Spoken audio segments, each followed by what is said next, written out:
hypothesis testing of a population proportion using the probabilities method. Example 2. We want to test if more than 60% of people own an Apple device. So H0, the proportion is 0.6, and we're testing for more than, so H1, the proportion is greater than 0.6. So the null hypothesis and the alternative hypothesis. So now we need a random sample. So in a random sample of 30, 24 had an Apple device. This value is called our test statistic. We're using a 10% significance level. This is usually given in a question.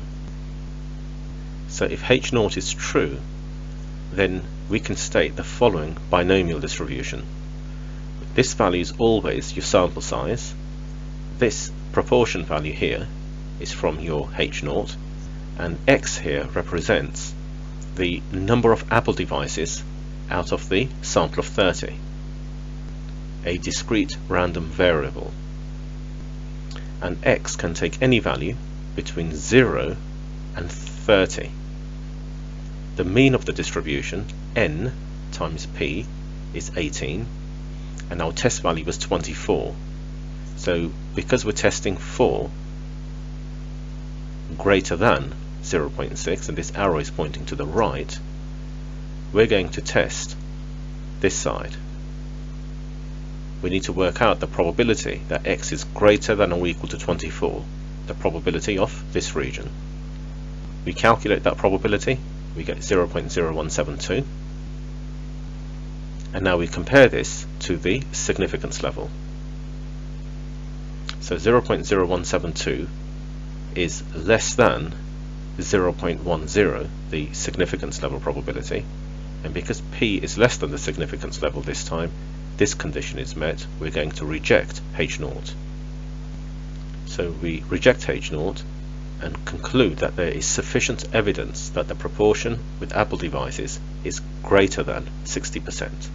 So you have to use the context in your conclusion, and this part here is what we stated for our alternative hypothesis H1. So if the alternative hypothesis says that p is less than, then we test the lower tail. We work out the probability of this region to the left of the mean value on this side. If H1 states p is greater than, then we test the upper tail. We are to the right of the mean value. These are called one-tailed tests.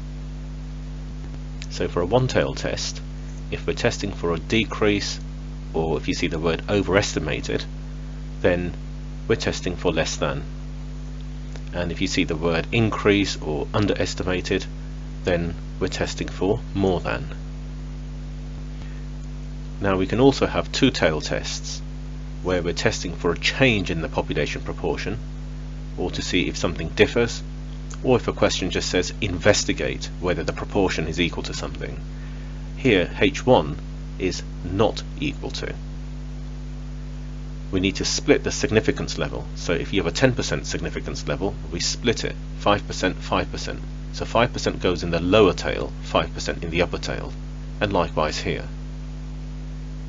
The next example will demonstrate a two-tailed test.